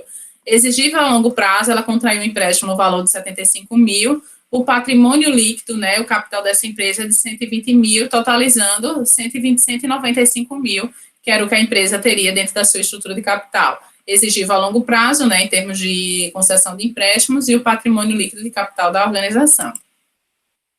Trazendo essas informações que a gente tem lá para a DRE, os juros sobre empréstimo representam 20% ao ano. Se ela tinha um empréstimo de 75 mil, né, 20% sobre esse valor, ela vai pagar despesas financeiras de juros 15 mil reais. Então, vamos simular agora o lucro líquido dentro desse intervalo de variação. O intervalo permanece o mesmo, 10 mil, né, até 12 mil. O LAGI, a gente já calculou lá na questão passada, só trouxe para cá os 60 mil, 78 mil e 96. Despesa com juros, já peguei aqui, ó, reduzi 20% dos 75 mil, e aí eu tenho os 15 mil. Meu lucro antes do imposto de renda, subtraindo 60 menos 15, 45, 78 menos 15, 63 mil, e 96 menos 15 mil, 81 mil. Imposto de renda, uma alíquota de 35%, né, vai me dar um lucro líquido de 29.250, 40.950 e 52.650. Percebam novamente que o lucro líquido vai ser maior, dado que as minhas despesas são financeiras com juros, são constantes, vai ser maior aqui no intervalo superior. Alguma dúvida sobre como foi achada essa tabela? Alguém não entendeu? Os 60 mil, 78 mil e o 96 mil eu trouxe lá da questão anterior, tá? Só estou trazendo o LAGI para cá, né? As despesas financeiras, eu sei que foi feito um financiamento de 75 mil, os juros representam 20% dele, que totalizaram 15 mil. O restante daí só foi subtraindo um pelo outro. Alguma dúvida? Deixa eu aumentar isso aqui também.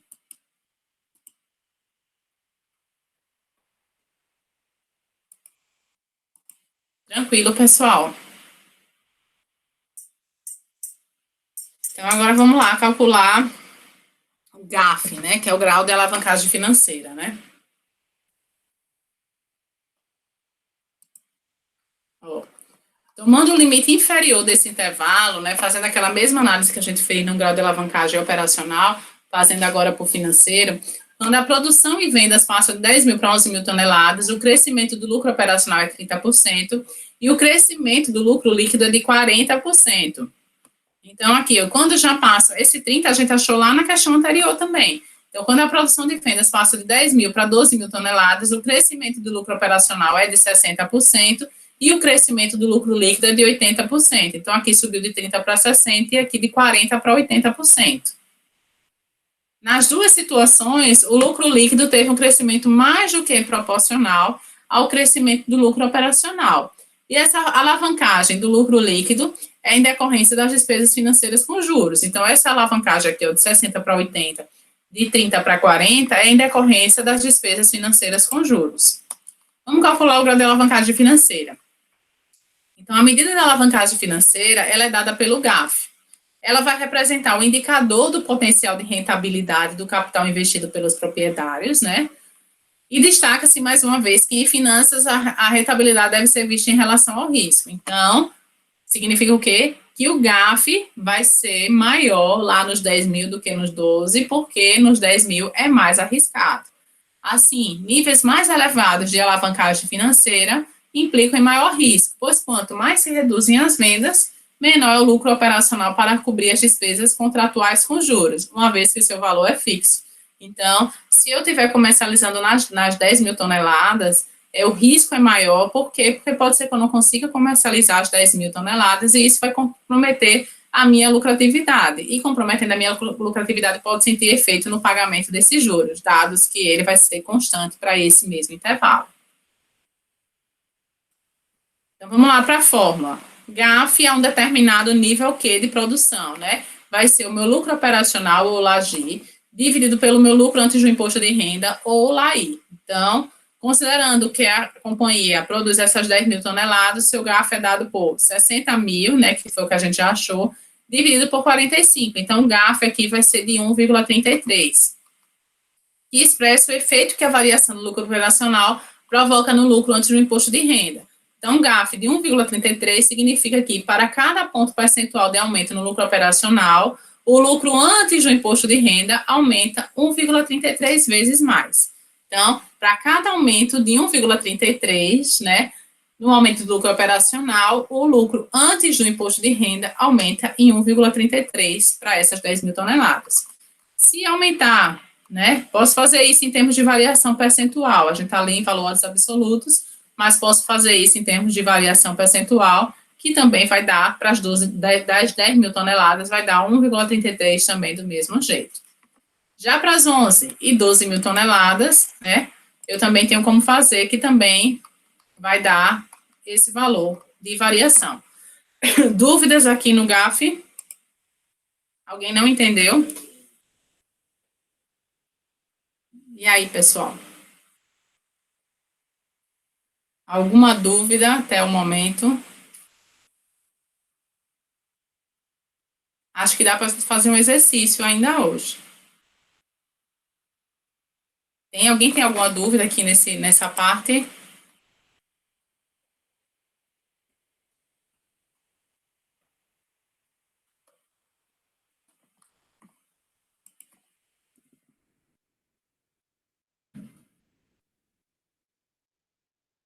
Ninguém?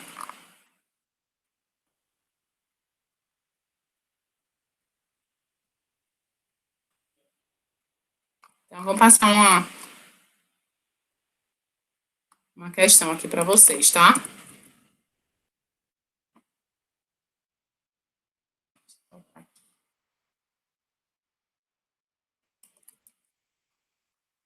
Um minutinho.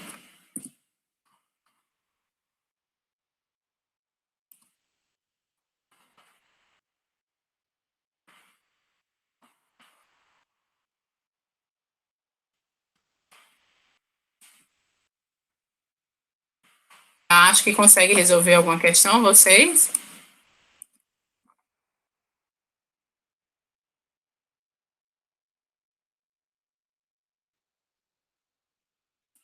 Deixa eu abrir aqui na questão, tá?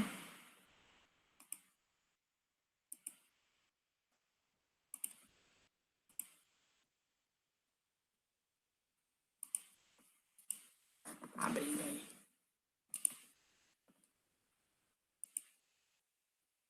Ó, vamos lá. Deixa eu ver se eu aumento só um pouquinho aqui, para ficar melhor para vocês enxergarem.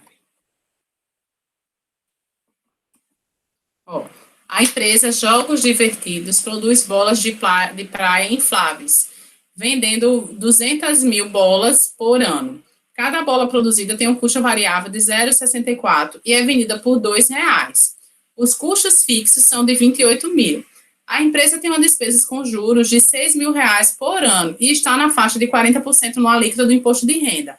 Calcule o ponto de equilíbrio em unidades, o grau de alavancagem operacional, o grau de alavancagem financeira. Esse grau de alavancagem total, só vou dar na próxima aula, semana que vem. Então, dá para vocês fazerem a letra A, letra B e letra C. Tentem aí fazer essas três alternativas. Como é que eu começo, professora, fazendo isso? Fazendo a DRE. Vocês já sabem que os custos, eles vão serem fixos, né?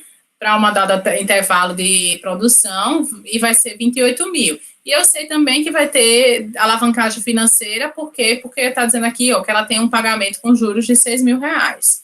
Então, tentem fazer aí, né? Eu só tenho um intervalo de produção, então só vai ser o GAF e o grau de alavancagem operacional vai ser só para essas 200 mil bolas, não vai ser aquele intervalo que vocês estavam calculando, vai ser somente em um ponto só.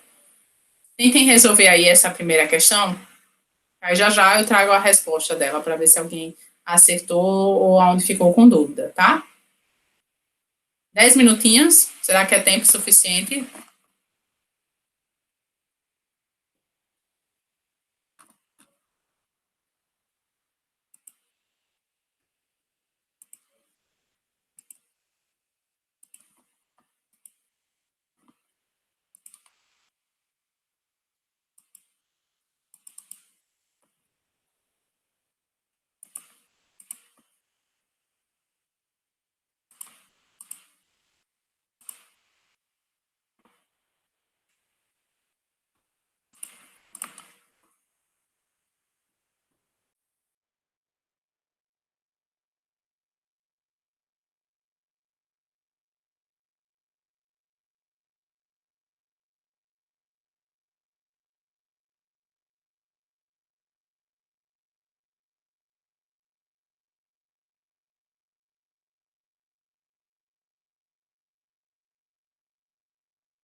E aí, pessoal, tá saindo? Conseguiram fazer a DRE?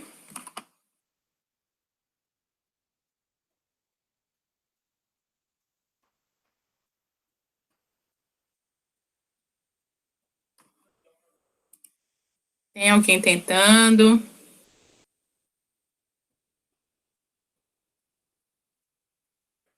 Estão só esperando eu fazer? Como é? Tá tentando, Jackson? Mais alguém?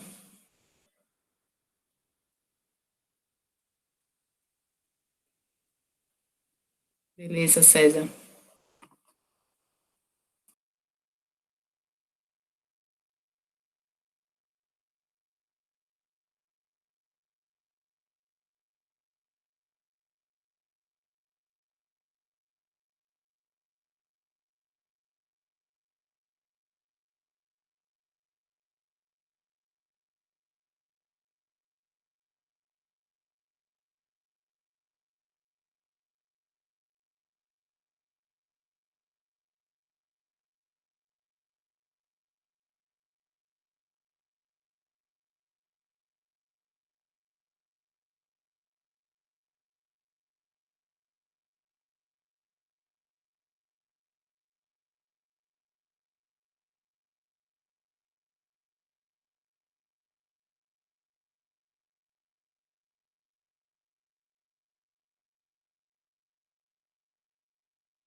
Pessoal, enquanto vocês estão tentando aí fazer, eu vou fazer a chamada, tá ok?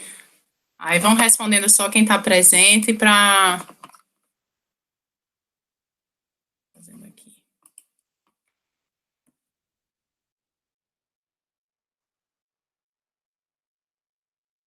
Alana, tá por aí, Alana?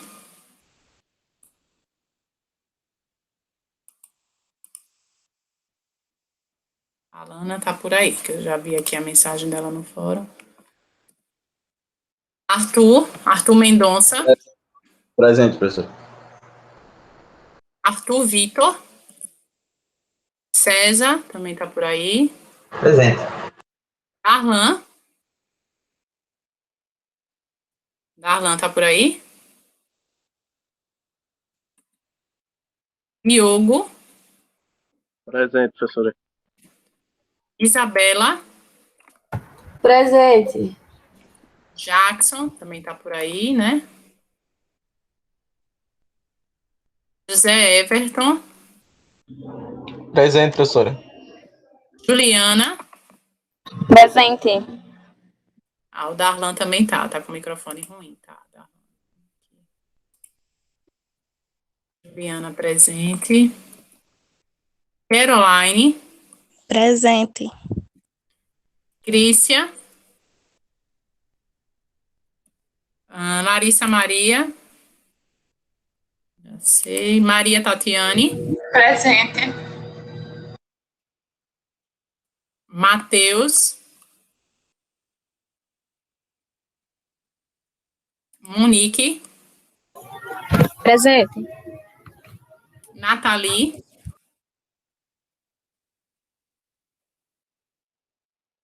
Paulo Guilherme.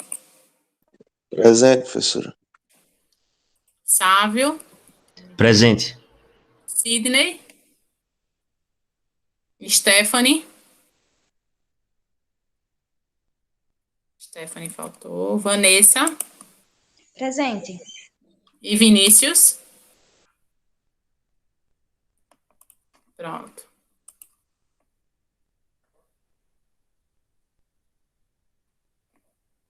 Ok. Deixa eu só mostrar aqui essa questão, depois vocês vão me dizer se está indo bem ou mal aqui, tá? Eu já tenho ela resolvida. Vou subir aqui. A receita, né? A gente tem lá, cada bola é vendida a R$ 2, então a receita seria de 400 mil, né? 2 vezes os 200 mil, daria 400 mil. O custo variável seria de 128 mil, que seria esse aqui, ó, 0,64 vezes a quantidade de bolas comercializadas, 128 mil. Minha margem de contribuição, subtraindo os 400 menos os 128, daria os 272 mil. Tranquilo? Deu isso de vocês até aí? A margem de contribuição bateu de todo mundo? Aqui sim. Meus custos fixos de 28 mil, né? Que ele fala também na questão, os custos fixos, né? Custo fixo de 28 mil. O meu lagi seria 244 mil, certo? Só subtraindo aqui. Isso aqui, com essa primeira parte, eu já consigo fazer o quê? O meu grau de alavancagem operacional. Mas eu vou continuar fazendo a DRE também toda, porque aí já dá para fazer o grau de alavancagem financeira, tá bom? Então, o meu grau de alavancagem financeira, ele fala que tem despesas financeiras, né, de R$ 6.000, então entra para cá, o meu LAI ficaria 238, 244 mil menos 6 mil.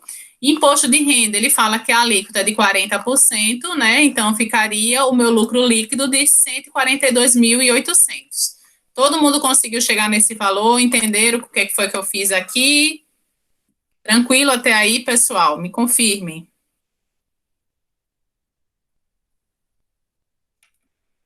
Alguém não entendeu? Deu isso. Deu isso também? Quem é que tá falando? É o César? Isso. Certo. Darlan, dúvidas? Tem aqui, sua mãozinha tá levantada. Você foi porque você não, na chamada ou foi agora? E aí? Vamos lá para o grau de alavancagem? Posso ir para o grau de alavancagem? Professor, você pode subir um pouquinho no anunciado? Posso. Ó, a empresa Jogos Divertidos produz bolas de praia infláveis, vendendo 200 mil bolas por ano, cada bola produzida tem um custo variável de 0,64 e é vendida por R$ 2. Os custos fixos são de 28 mil e a empresa tem uma despesa com juros de R$ 6.000 por ano e está na faixa de 40%. Aqui eu só fui multiplicando, né? A receita, 2 vezes 200 mil, 400 mil. Custo variável, 0,64 vezes 200 mil, 128. Subtrair 128 pelos 400 mil, 272. Custos fixos, ele fala, né? Que a empresa tem custos fixos de 28 mil, eu só coloquei aqui, que deu o meu laje 244 mil. Ele fala que tem despesas financeiras de R$ 6.000, então R$ 6.000 menos o meu laje, 238 mil. Imposto de renda, 95.200, porque 40% de 238 mil, 95.200, que me dá um lucro líquido de 142.800. Confere? Alguma dúvida nesse processo?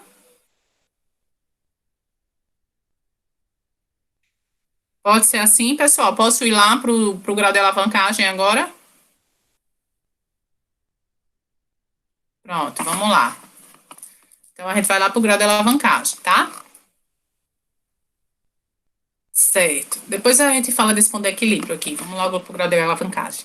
Calcule o grau de alavancagem operacional. Aí eu volto lá para a fórmula do grau de alavancagem. Vocês estão lembrados qual é a fórmula do grau de alavancagem? Anotaram aí, tem lá no slide, né? Mas só voltando aqui, deixa eu pegar aqui meu slide. Grau de alavancagem, né? Vai ser margem de contribuição sobre o laje, né? O grau de alavancagem. Então, eu vou pegar aqui minha margem de contribuição, ó, 272 mil sobre o laje, que é 244. Então, minha margem de contribuição para esse ponto, 1,11. Todo mundo achou isso? Grau de alavancagem operacional. Margem de contribuição sobre, dividido pelo laje, que dá 1,11 para esse ponto. A gente só não está um intervalo, então não tem como calcular aquele ponto como a gente estava fazendo na questão anterior, 10 mil, 11 mil toneladas. A gente só está considerando aqui um ponto específico, que nesse caso é as 200 mil toneladas, 200 mil bolas, desculpa. Tranquilo aqui, pessoal? Alguém tem dúvidas do que foi feito? Posso ir para a alavancagem financeira? Já a fórmula, né? Entendeu? Pronto, beleza. Então, vamos lá para a grau da alavancagem financeira. A fórmula da alavancagem financeira é o laje dividido pelo LAI. Então, quem é o laje? Vamos voltar lá. 244 mil sobre o LAI, que é 238 mil. Então, 244 mil dividido por 238 tem um grau de alavancagem de 1,025. Todo mundo chegou nisso? Alguém não entendeu esse grau de alavancagem financeira? E aí, pessoal? Dúvidas?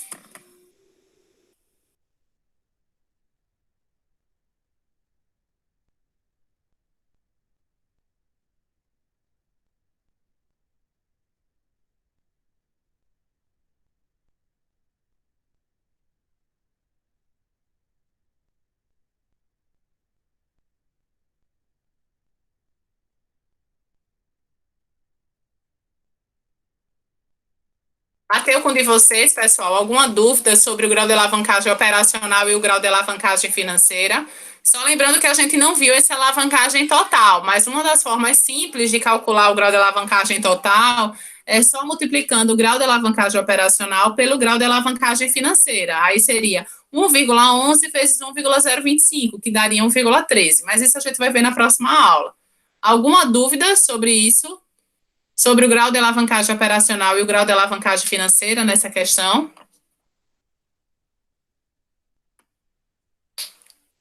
Sem dúvidas? Tranquilo. Então, pessoal, é isso, a aula de hoje, né? Eu vou colocar mais exercícios lá no AVA para vocês testarem, né, sobre grau de alavancagem. E na próxima aula a gente só vai resolver exercícios e aí a gente conclui com a alavancagem total, que também é bem simples, né? Mas só para a gente não encher muito de coisas para acontecerem, a gente faz isso na semana que vem. Só lembrando, né, que aí o ponto de equilíbrio a gente calcula também semana que vem, mas também é tranquilo.